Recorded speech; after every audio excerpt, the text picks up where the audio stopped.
A preview of Utah's 2026 legislative session. Lawmakers' top focus, affordable housing and how to help Utahns get into homes. Many of us are waking up to the haze in the valleys, and there's another issue threatening our air quality. A new tool that can help track how toxic dust from the Great Salt Lake is worsening the problem.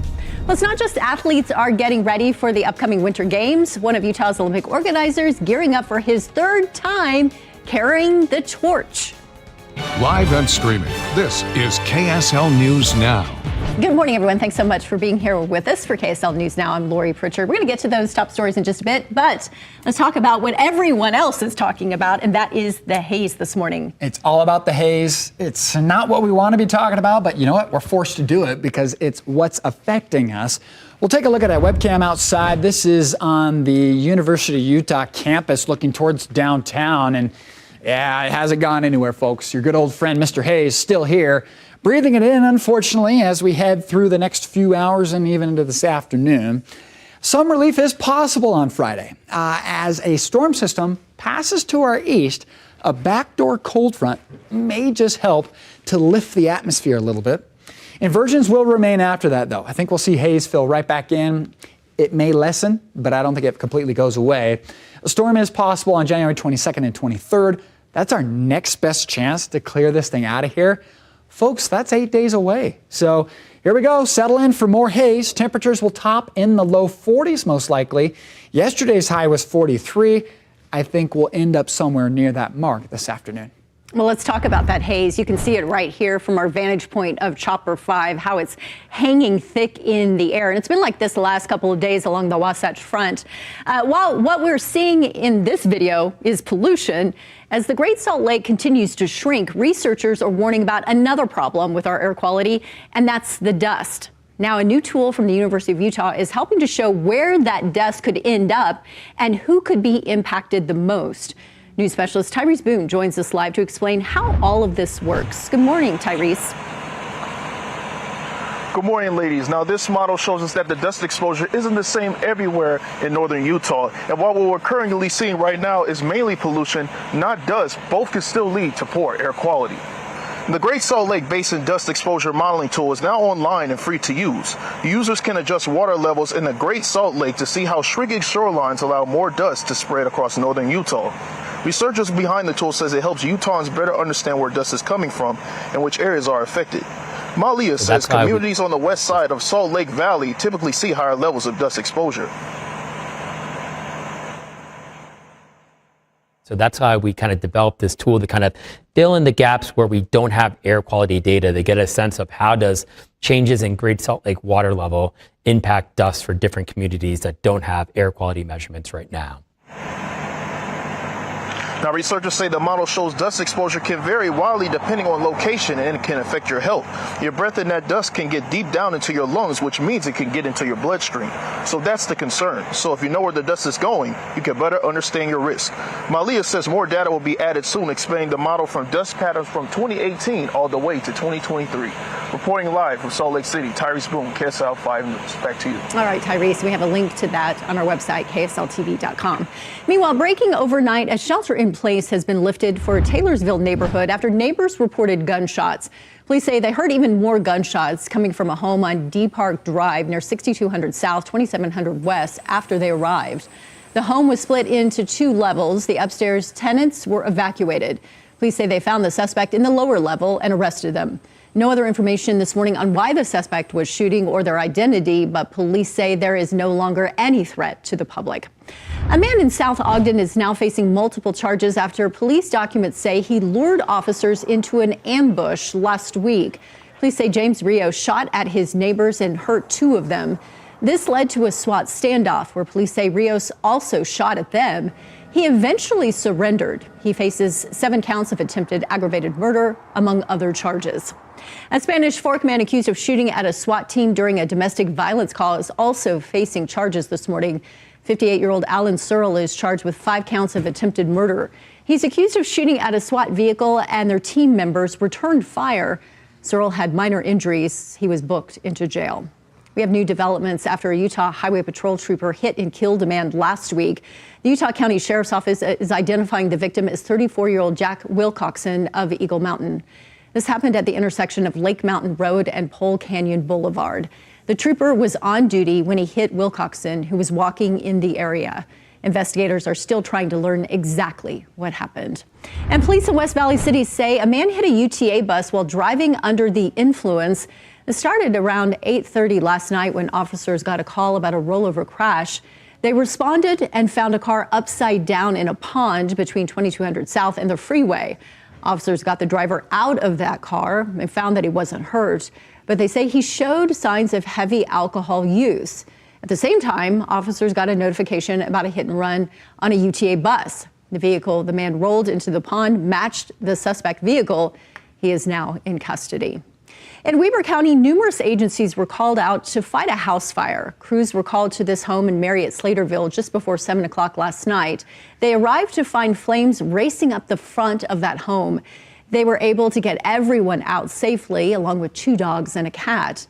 While they were able to stop that fire quickly, it still caused about $50,000 in damages. We're told the fire began in a barbecue grill on the back patio. All right, now let's get to Matt Johnson and talk about the haze. I mean, it's just really bad out there. I mean, they've been calling it Smog Lake City now. We just continue to see that smog camp out.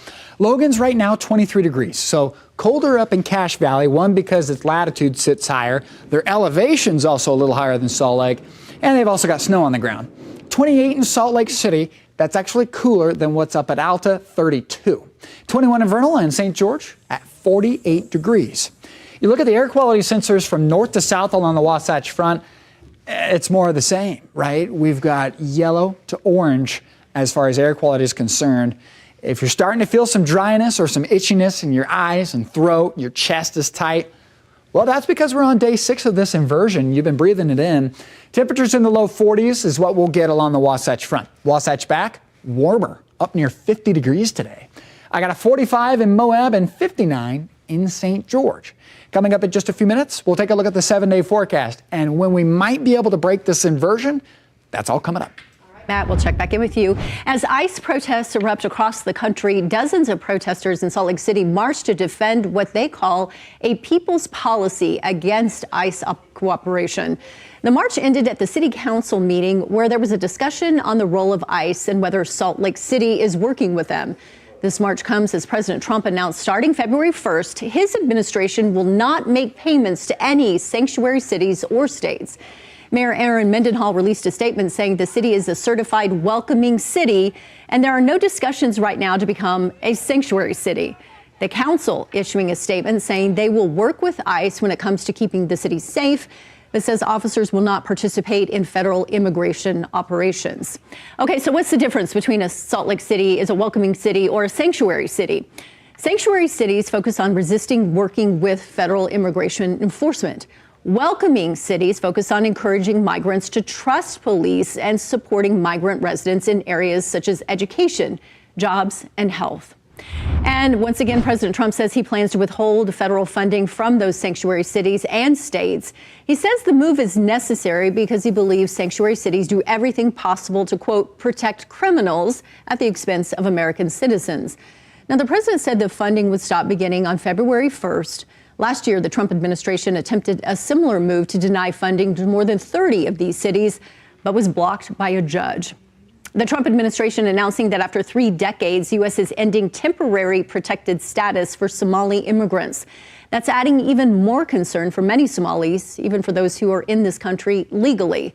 Somalia was first designated protected status back in 1991 due to the civil war there. It's been extended ever since under both Democratic and Republican administrations. Many Somalis fleeing that war ended up here in Utah. We now have one of the largest Somali refugee populations in the country. In other headlines this morning, a Utah County judge says there is enough evidence to force former OB/GYN David Broadbent to stand trial. 4 women have come forward saying they were sexually abused by Broadbent during medical appointments and that he performed procedures that were not medically necessary. Broadbent has been previously ordered to stand trial for sexual abuse and rape charges in relation to a separate woman's allegations. He also faces 3 additional cases based on allegations from 3 other women. In less than an hour, the U.S. Supreme Court is set to issue rulings on some of the outstanding cases the High Court, has heard arguments on. Among the most impactful, the justices still need to issue a ruling on the legality of President Trump's global tariffs. The court is set to release those rulings at 8 o'clock this morning, our time. We have some breaking news this morning as well. President Trump upping the rhetoric with Greenland, saying that anything less than U.S. control of Greenland is unacceptable. That comment coming just hours before Vice President J.D. Vance and Secretary of State Marco Rubio are set to host leaders from both Greenland and Denmark at the White House. Greenland is currently self-governing, but a part of the Danish kingdom that's rich in minerals. The Trump administration argues that the U.S. needs to control Greenland to keep Russia or even China from gaining a foothold in North America. The Utah legislative session about to get underway next week. Lawmakers already drafting at least 4 bills to restrict migrant access to certain services right here in the state. Representative Trevor Lee has a bill that requires a residency or citizenship test for taking out loans, applying for grants and scholarships, and other public benefits. A bill from Representative Matt McPherson puts harsher penalties for people caught with invalid driver's licenses. Representative Corey Malloy's bill wants local election officers to independently determine whether a voter is a citizen or not. And a bill by Representative Stephanie Grishas wants to tax the money sent by undocumented migrants abroad. One top priority with the upcoming legislative session is housing affordability. A number of new proposals are floating around on Capitol Hill right now. Representative Cal Roberts says he wants to make state money available for cities to apply for help to build infrastructure for new housing developments, things like water, sewer, and roads. If we can invest in the infrastructure, we unlock that housing that's been planned. Another bill from Roberts aims to make unused state land available to build new homes. Other bills propose loosening local land use rules and taxing corporations that own a lot of rental housing. There are also ideas that will be considered during Utah's legislative session, which begins on Tuesday. Let's take a look at some of these pictures. They were posted by Arches National Park. Rangers say this past week's storm blanketed the park in a winter wonderland. They say that most of the snow has melted and only patchy sections remain, but visitors still need to be careful if they are out and about hiking. And I think we can all claim that we have patchy snow in some areas. Particularly, we had Chopper 5 up over Olympic Park earlier, and you could see just not the type of snow that we usually have in the month of January. No, it's really bad coverage, especially at mid and lower mountain. Up at the higher elevations, we've actually got a lot of water within that snowpack. But the sunset last night, my goodness, it was another gorgeous one. And exactly what Lori's talking about, you can see in the background here, that snow coverage at Little Dell should be a lot more than what it is now. In fact, look at the lake, or the reservoir. It's not even frozen over. So we've got mild air in place. Yes, the valleys are cooler than the mountains, but we're still above average. And we've got haze out there. In fact, if you were to breathe in the current air quality out there right now for 24 hours straight, let's say you were outside for that long, it would be the equivalent of smoking 1 to 3 cigarettes, depending on your location along the Wasatch. So it's not great, and luckily we're not exposed to it 24 hours straight, right? We're within our homes and buildings and cars that filter it. I got high pressure over the West Coast, and that's going to be blocking any substantial storm.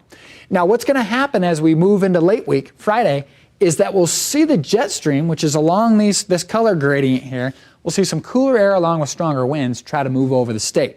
If we can get that to happen, it might lift the valley floor a little bit, that air out. Tuesday next week, not much going on. Haze returns. Now, into next Thursday, Friday, we may just get a low pressure system in here that could help break up this inversion and lift the cap of this gunky air that's over the valley. Central Utah, you got some 40s and 50s. St. George inching up on 60. Down in the Four Corners, how about some mostly clear skies, clean air quality, not bad. 48 in Evanston, Heber City's 49, which is warmer than the Wasatch Front. I'd also like to point out that Park City and Morgan Valley will be warmer than the Wasatch because that cold pool of air is stuck at the valley floor and the pollution gets stuck within that cold pool as well. You've got temperatures, upper 50s, low 60s for the St. George area as we head through the next 7, plenty of blue sky. Wasatch Front, different story. Hazy, nasty air, that sunlight filtering through, Makes it tough to see the mountains. You head into the weekend and beyond, I think we'll still hold on to the haze, but after Friday, there may be a little lowering of air quality concerns, but not completely out of here. We'll watch it. Thanks, Matt. Utility workers in Salt Lake City are changing their plans on a proposed biotower to help remove potentially harmful gases from the sewer system. After public outcry, they now plan to install a shorter biofilter around 1000 West Pierpont Avenue on the west side of the city. The biofilter will be much smaller, but some residents still remain opposed. There is a community open house for any feedback on Thursday. You can find out more information on KSLTV.com. The Ogden Fire Department is using a new mobile clinic to help out the homeless population. The idea is to bring some basic aid to the people who aren't at the shelters. Inside the clinic are some first aid needs, hygiene items, blankets, and water, as well as some items for children.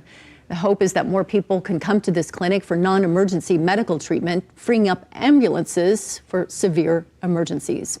Tuesday marked the 30th anniversary of the nationwide Amber Alert system. In only the past few months, Amber Alerts have saved lives right here in the state of Utah. I loved her. I'd see her in the morning, and then when I went to go get her this morning, she wasn't home. She was gone. The emotional plea here from a mother in Ogden after her 13-year-old daughter suddenly went missing. This happened back in November. But thanks to an Amber Alert, the girl was found and the suspect captured. Just last year, a similar story for a 2- and 3-year-old taken from Riverdale, found only an hour later. We've had 77 Amber Alerts since it was created here in Utah, with 97 kids a part of those alerts. Amber Alerts began here in Utah back in 2002 with the abduction of Elizabeth Smart. Nationwide, the system has helped find nearly 1,300 children. Well, we are looking out for the good this morning. A community resource center that serves Utah's most vulnerable populations fulfilled the last wishes of an aviation enthusiast with a memorial flight. Leaders at Switch Point in St. George say former client Robert Lee found friendship and hope through their community. Pilot Bob Hollowell flew with Lee in the past and talked about his passion for aviation. He took a video for 30 minutes and just could not believe the freedom of flight. Lee's ashes were scattered during that flight. Switchpoint says it fulfilled his request to raise awareness about its mission. We are following consumer headlines this morning. The latest government figures show consumer prices were higher in December, but the increase was less than was feared by analysts. Core consumer prices, which don't include food and energy, they were up 0.2% on a monthly basis and 2.6% annually, according to the Bureau of Labor Statistics. Both these figures are slightly lower than expectations. The numbers show grocery prices were up sharply, but energy costs fell significantly. Microsoft is offering an olive branch of sorts to some consumers facing rising energy bills. It says it wants to pay electric rates high enough to mitigate the impact of its data centers. The company says it will work with regulators to do that, also pledging to pitch in for infrastructure changes. Data centers related to AI are increasing demand on power grids, which then can lead to higher prices for nearby homeowners. A new analysis ranks the most powerful passports in the world, with the U.S. barely cracking the top 10. The Henley Passport Index counts the number of countries a traveler can enter without a visa. It says Singapore is on top, with its passports giving the holder entrance to 197 countries. Japan and South Korea are tied for second, followed by 5 European countries in third place. The U.S. stands at 10th, with passports that access 179 nations without a visa. Henley says that number is on the decline due to strained relations abroad. All right, let's check back in with Matt Johnson and talk about our weather outside right now. All right, you guessed it. It's that blanket of haze, yes, hanging out over the valley. I mean, look at that. It's not great.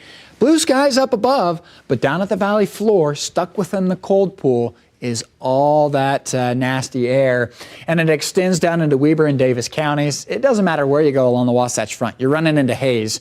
And you can see the benches get a little bit of ventilation in the overnight because you get some of these canyon winds coming down off the mountain, and it'll actually help to clean the air just a touch out on the higher benches. South into Utah Valley towards Payson, that's the worst air quality down in that area of the Wasatch. Temperatures will rise into the 30s as we work through mid-morning. By afternoon, mild, honestly. Temperatures in the low 40s, but it's even warmer at higher elevations. Some 50s possible today in Park City.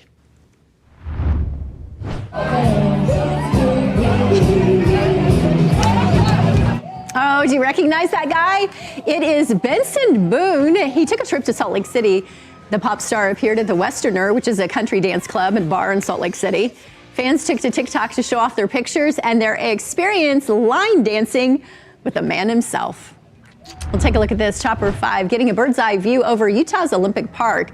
We are fast approaching the 24th anniversary of the 2002 Winter Olympic Games right here, and the 8-year mark until the return of the Winter Olympic Games in 2034. And the Olympic flame is winding its way to the streets of Milan for those Winter Games in Italy. And it's not just athletes getting ready for the Games. Fraser Bullock recently found out that he will be one of the torchbearers next month, taking part in the tradition of passing that Olympic torch. Bullock is the chair of Utah's 2034 Olympics and Paralympic committees, and he's run the torch before at the Salt Lake City's Olympics. 2002, actually, in Staten Island in New York right after 9/11. I got this surprise invitation to be able to run the torch in Milan just the day before the opening ceremony, and I'm so excited. Well, Milan's torch will actually be number 3 for Bullock. He says it is a real privilege to be able to carry that Olympic flame. And KSL will be there bringing you all the Olympic action. Deanie Wimmer, Matt Gephardt, Mike Anderson, Sam Farnsworth will be covering stories leading up to and all throughout those games. Be sure to keep it right here on KSL for exclusive Olympic coverage. Thanks so much for joining us on this segment of KSL News Now on this Wednesday morning, January 14th. And we leave you with a look of Salt Lake City waking up. You can see the haze in the skies. Don't forget, you can check our air quality map on KSL.com for air quality right in your neighborhood. Have a great day, everyone.